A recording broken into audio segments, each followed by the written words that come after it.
My girlfriend moved out 3 weeks ago. My cat, Ruck, was really close to her, and now that she's gone, I can tell he's a bit lonely. Especially when I'm at work.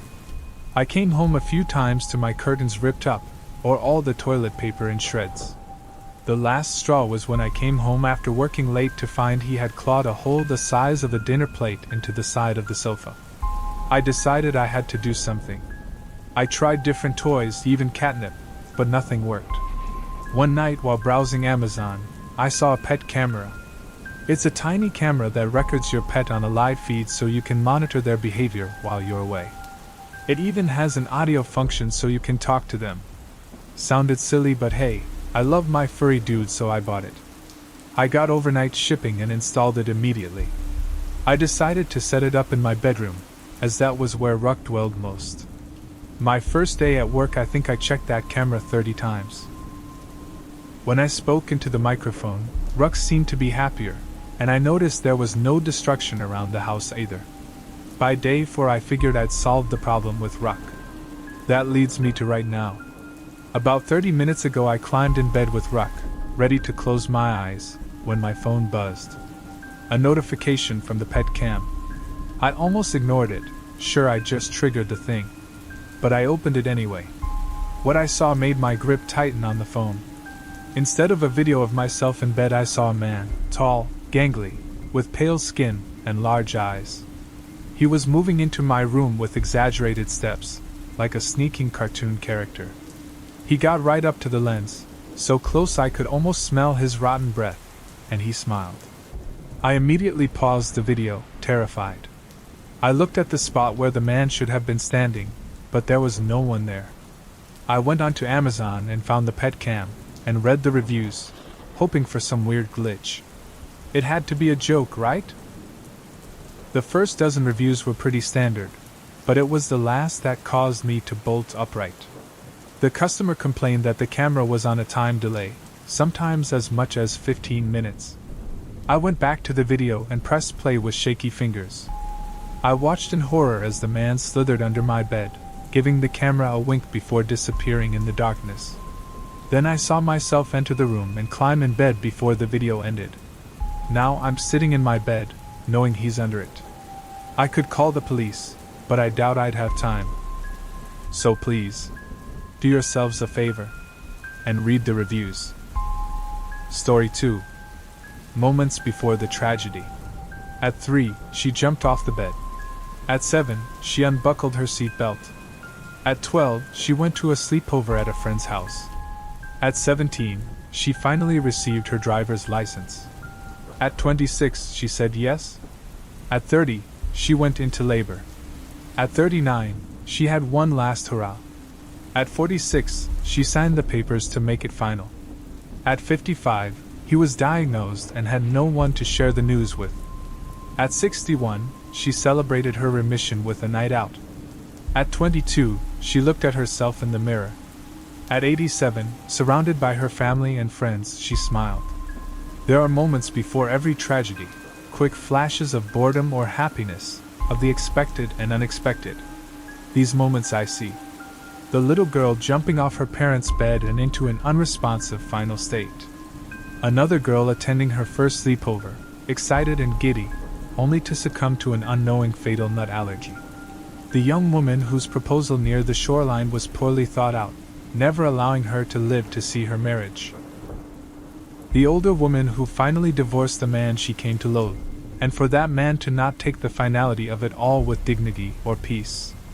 The man whose diagnosis was terminal. The woman whose 40th birthday ended in heartache and disaster. The girl whose last glimpse in the mirror was of herself, relieved, then raising the pistol to her temple. These moments, as innocuous as they seem, are the final looks to life before tragedy ultimately hits. And I watch them. I have to. It's my responsibility to take you all from this realm to the next. It's my duty. And I am sorry. I truly am. Because now, at this moment, they listen the final sentences of a story. Some bored. Some happy. Some expecting this ending, some not. And I watch as they listen these last words, fully oblivious as they are that this is their moment. Story 3. Personality Test. Warning: terrifyingly accurate. Answer these questions and discover your true self. It's late at night and I'm bored, so why not? I click the link. Instructions: pick the answer that most accurately describes you. After 15 short questions, you will see who you really are. 1. I get scared easily. There is a menu with answers ranging from strongly agree to strongly disagree. I answer disagree. 2. I am always around other people. I spend most of my time alone in my room. Strongly disagree. 3. I pay attention to my surroundings. I admit that I am usually wearing earphones, blissfully unaware of my surroundings. Disagree. 4. I live alone. I dislike having roommates. Strongly agree. 5. I would know if I'm being watched. My eyes widen. What is this, some cheap trick to scare me? Well, I'm not falling for that. Strongly agree. 6. Are you sure? Okay, test, I get it. You want to scare me. I'm not so easily scared though. Strongly agree. 7. I worry a lot. Not really. Disagree. 8. I have a hyperactive imagination. Only somewhat. Agree. 9. I trust people easily. I like to give people the benefit of the doubt. Strongly agree. 10. I trust the person standing behind me. My eyes widen, and I quickly turn around and check. There is nothing but an empty doorway. Is this another cheap tactic to scare me? Strongly disagree. 11. I am good at running. Strongly disagree. 12. I have experience fighting. Strongly disagree. What is this test trying to imply here? 13. I love meeting strangers. Not particularly. I prefer being alone most of the time. Disagree. 14. I'm alone in my house right now. I don't have anyone visiting and I live alone. Strongly agree. 15. Are you certain? I answer that I strongly agree, then click a box labeled Submit Answers. Please wait while we process your results. I'm disappointed in this test. I guess it might make for a nice gag link to send to my friends. Maybe I'll get a few crude scares in. Right from the start, I knew that the questions were trying to imply there was some spooky, scary thing in my room. Oh well, let's just see my results. Loading 10%.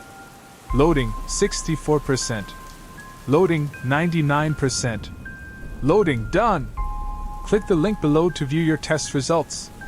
I click the link leading to my test results, expecting to see some generic personality profile. Instead, I see a picture of myself sitting at my computer answering question 10. Shocked, I examine the picture closely, then the realization hits me. Based on the camera angle, this picture was taken from the doorway just behind me. Story 4. How many Sophies does it take to change a light bulb? Why did the bicycle fall over? Because it's too tired. What word is always spelled wrong? Gullible. Why did Sophie cross the road? To get to the other side. What is yellow and dangerous? Shark-infested custard. What goes down but doesn't come up? A yo. What goes oh? Santa walking backwards. What is a coward? Moo. Knock knock. Who's there? The doctor. Doctor who? A man walked into a bar. Ouch. What is the best birthday present? A broken drum, you can't beat it. Why did the bicycle fall over? Because Sophie kept forgetting how to ride it. What word is always spelled wrong? Everything Sophie ever wrote. Why did Sophie cross the road? Because I placed her teddy bear on the other side. What is yellow and dangerous? The school bus doing 55. What goes down but doesn't come up? Sophie. What goes oh? My mom when she saw Sophie in the road. What is a coward? Me, when I never owned up. Knock knock. Who's there? The doctor. Doctor who? Doctor from the psychiatric hospital. I'm here for your mom. She has to go away because she's so sad. That's why she can't stop crying. A man walked into a bar. Every morning until he died. What is the best birthday present? To have my kid sister Sophie back. And mommy and daddy. Story 5. I moved into the apartment on a Tuesday. It was cheap. Suspiciously cheap. But it was clean, had a decent view, and the landlord didn't ask many questions. Just first month's rent and a strange warning. Don't call after 10 p.m. The first night, I heard a noise. A tap. Just one. Light. Sharp. I sat up in bed and listened, but there was nothing else. I figured it was just old pipes. The building creaked like it had bones. The second night, I heard it again. 2 taps this time. Closer. Slower. By the fourth night, it wasn't tapping anymore. It was whispering. Very faint. Right by my bed. I heard my name. Someone said, "Clara." I froze. My breath caught. My heart slammed in my chest. I told myself it was a neighbor's TV or maybe a dream that hadn't fully ended. The next morning, the picture on my nightstand was lying face down. I hadn't touched it. And I live alone. I called the landlord. He sounded tired and irritated. He told me buildings settle. He said, "Don't worry about it." But I did. That night, I moved the dresser, thinking maybe a mouse had gotten in. That's when I found the vent. I swear it hadn't been there before. It was small. Metal. Hidden behind the furniture. I grabbed a flashlight and looked inside. Way back, almost hidden in the dust, was a button from my favorite shirt. The one I thought I lost in the laundry weeks ago. I didn't sleep that night. I wedged a chair under the doorknob. I kept a kitchen knife under my pillow. I stared at the ceiling and waited. Around midnight the tapping came again. But this time, it didn't stay in one place. It moved. From behind my headboard, to inside the closet, then over to the bathroom. Then everything went still. And then the doorknob started to turn. Slow. Gentle. Like someone testing it from the other side. I didn't move. I just stared. Knife clutched in both hands. The knob stopped. And I sat there until morning.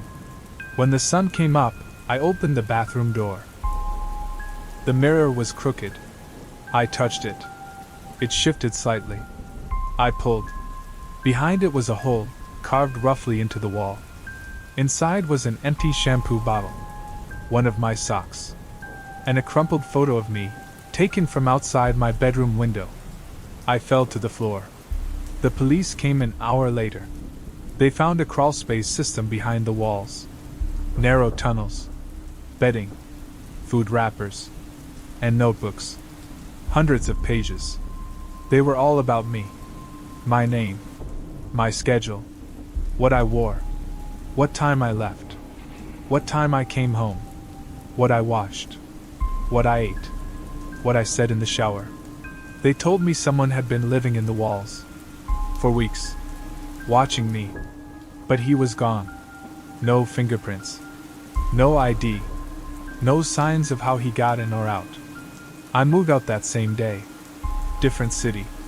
New locks. New life. But sometimes, when the house is quiet and the lights are out, I still hear it. Just one sound. A single tap.